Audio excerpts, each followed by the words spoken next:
Collection, Karen Granado, and welcome. Thank you for doing this.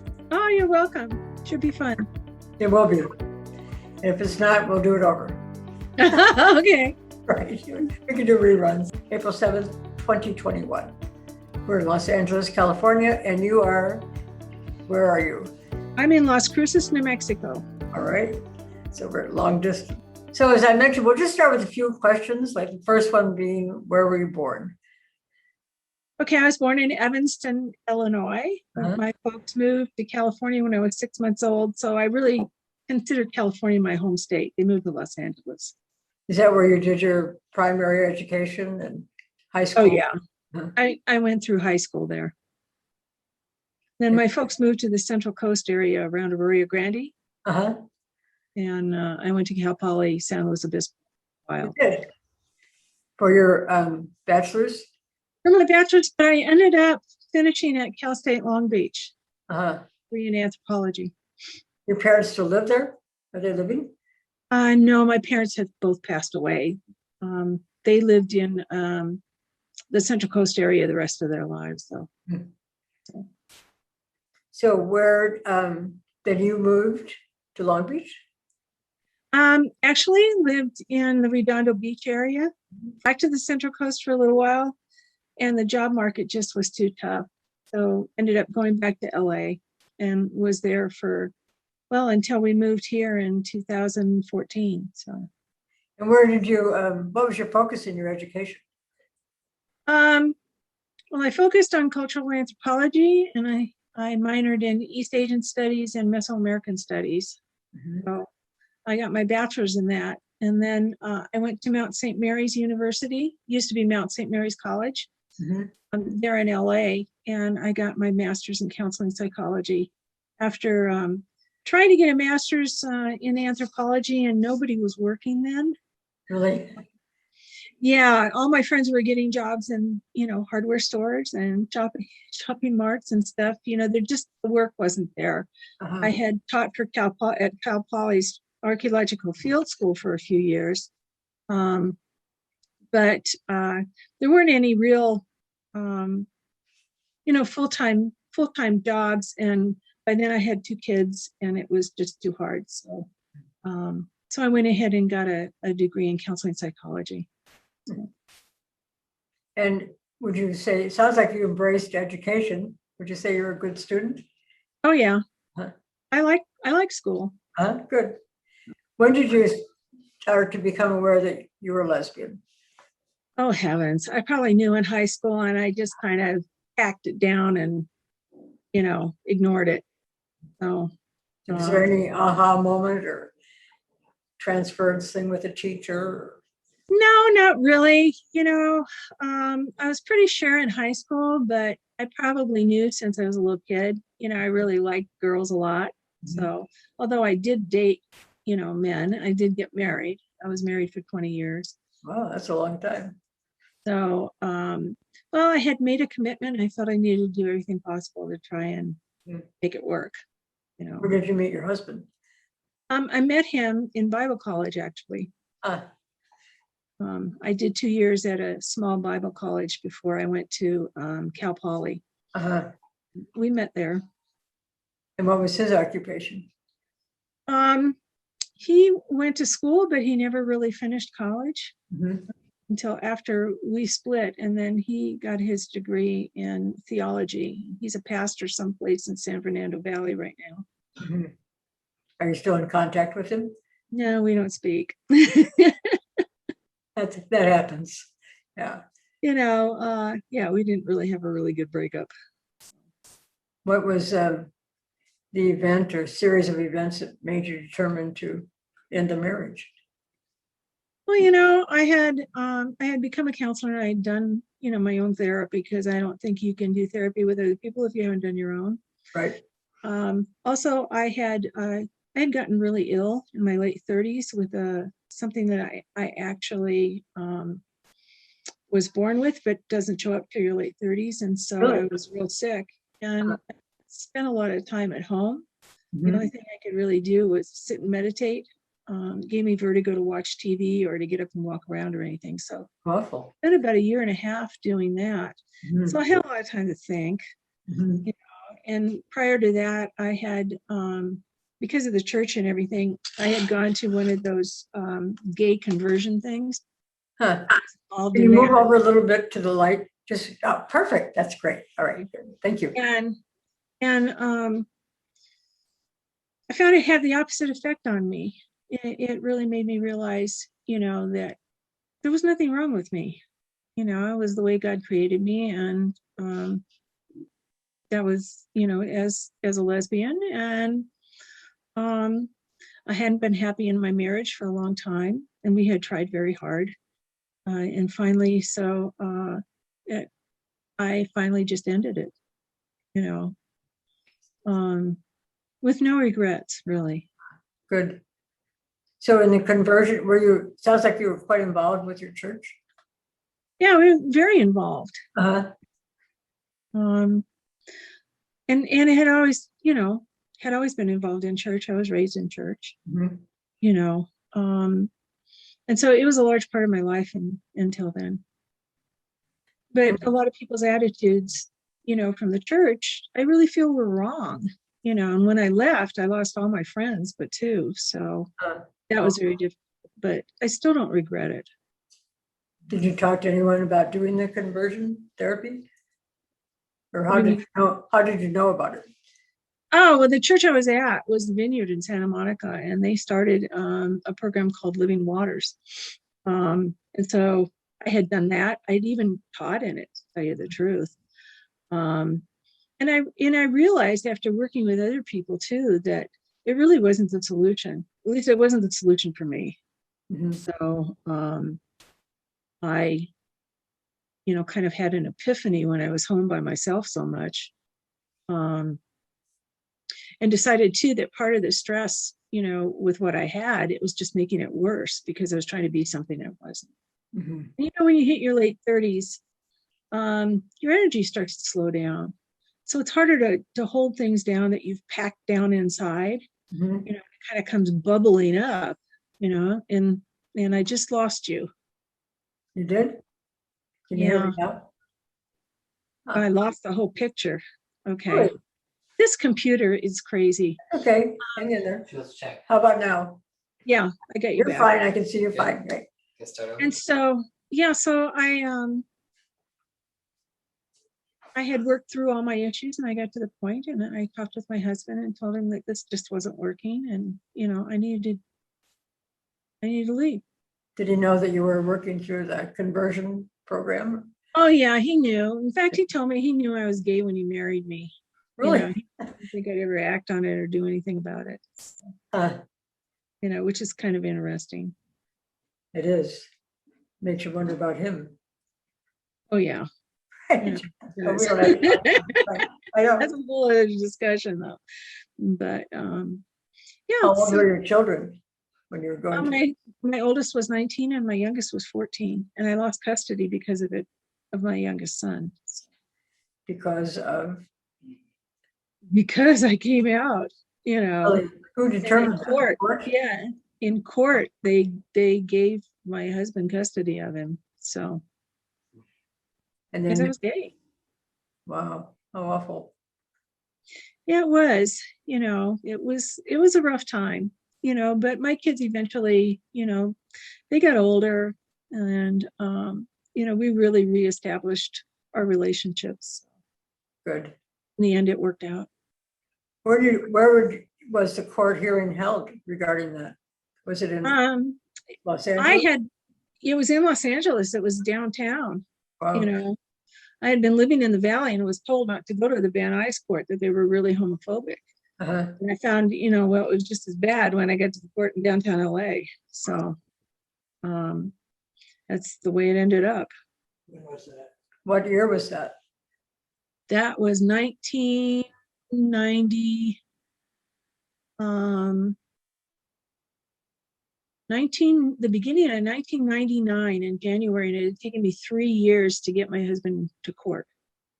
So, Really? Were you divorced before that? Officially divorced legally? No, it took that long to get divorced. He didn't want Really? one, so he fought me every way, every way he could. Oh, It wasn't until he met somebody and wanted to get married that he agreed to get divorced. his motivation changed, right? Yeah, and so then we were able to move through with it without him making up excuses for blocking me. So Right. So did your daughter stay with you? Did your children stay with you until that determination?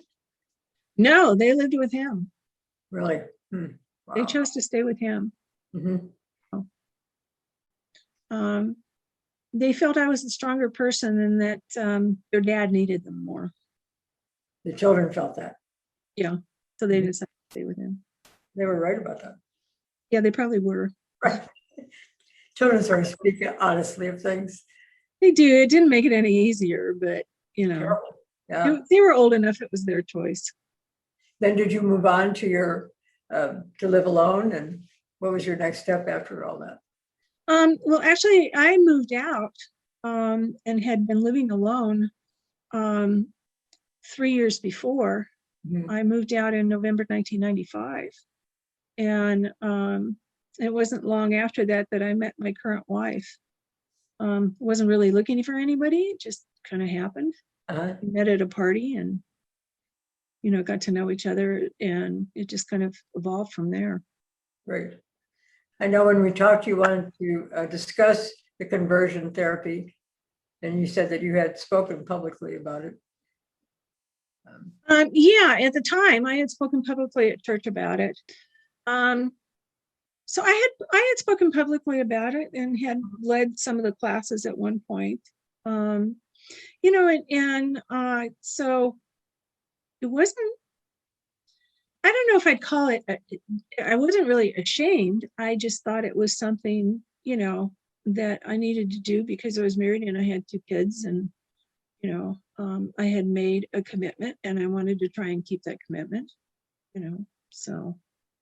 So you're very ethical. Well, I believe in integrity.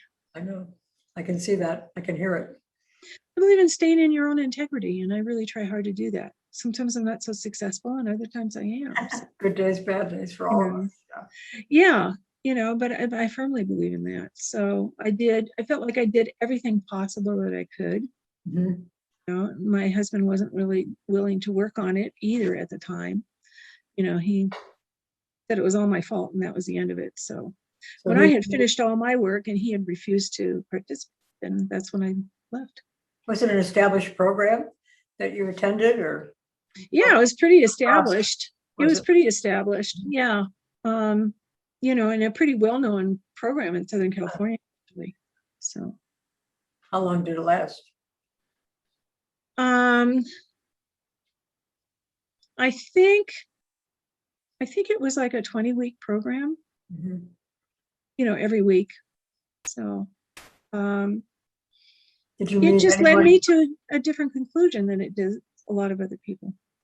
So did you meet anyone in the program that you're still in contact with? No, not anymore. And when the program ends, then do you say, yes, I'm a lesbian, I'm going to proceed? Or I think well, when the program ended, I mean, it took me a while to really process all of it and to get to the point where, I really came out and actually lived my authentic self. But I think that what it did, for some people, they tried to be something they were not because they were convinced that, God didn't create them that way. But for me, it led to a different conclusion. I realized this is the way I am. This is who I've always been, and there's nothing wrong with it. so that was good. Yeah. So actually, it helped me in a way. I know. Sounds like. But I certainly wouldn't recommend it for other people. I know a lot of That's people my next question, right? Very damaged by some of those programs. But it might have been partly my upbringing. I don't always believe something because some pastor says it. Mm-hmm. And I know some people do. I was taught to read and investigate and look into things and put it through a sifter and pull the truth out, and for me, that was my truth. So I was able to interview in this series with Barbara Beck, and she was seeking help. And the pastor said, God doesn't make mistakes. Right. I thought that was so well, It was good-hearted. well said. And I Yes. think that was the, that was the conclusion I finally came to, is Sounds that, like this is me. So, and I realized too that, the stress, the inner stress it was causing wasn't doing me any good either. So has that disease entity passed? Are you through with that now? When you said No, no, I have I have a small spina bifida, but I also have what they call an Arnold-Chiari condition, or Chiari condition, some people pronounce it. So it doesn't really hit you till your late 30s, when your body starts to slightly shrink, and it compacts the spine and stuff. So I had a lot of issues due to that. And stress is one of the things that you don't want if you have that. It's like your worst enemy. So obviously my internal stress level was off the charts. So, obviously. in fact, 2 weeks after I left my husband, my blood pressure went down 10 points. Well, yes. Medication, right? Right. Yeah. But it became manageable after that. I was able, to really function better. But I also did a lot of other inner healing things, to be able to really fully functioning. So now you feel that, are you working now? Have you continued to work? No, I'm retired. I retired 7 years ago. So goodness. And so what are you doing in retirement besides this? Besides this, I garden, I paint, I weave. I learned to weave since I've retired, which was something I always wanted to learn to do. And as an artist, I do all kinds of crafts and, paint, that type of thing. And then I had belonged to the West Coast Singers there in Los Angeles, which is a gay choir. And so when I got here, I joined Singing Out, which is another gay choir here. And so was able to meet a lot of people. So so I sing and, putter in my garden, that kind of thing. Send us a copy of your music. We'll incorporate it in your interview. Oh, we have some actually published on Singing Out LasCruces.com that you could probably download. What message would you give to a woman, a lesbian, trying to accomplish your goals, whether it's into marriage or educational? You've been able to support yourself? I think that what I would tell that person is to do whatever, do what they love, follow your heart, and if you do that, you'll choose a profession that you enjoy. I've spent a lot of time working in the community and in Los Angeles. And what kind of work did you do there? Well, after I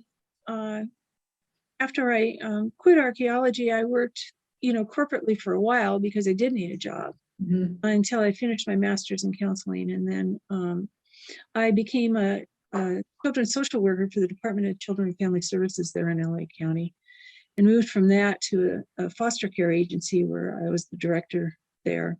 And then I went to the Los Angeles Gay and Lesbian Center, and I headed their youth department. Where was it located then?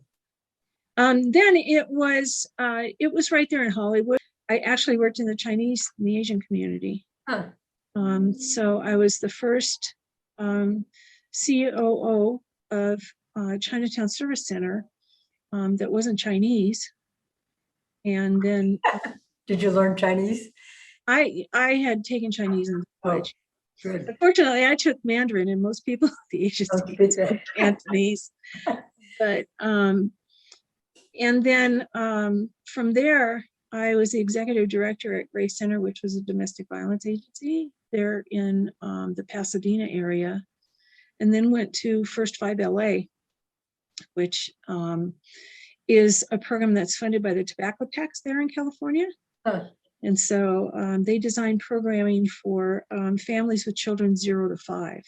So I worked there for several years and worked on an initiative that really dealt with child abuse prevention.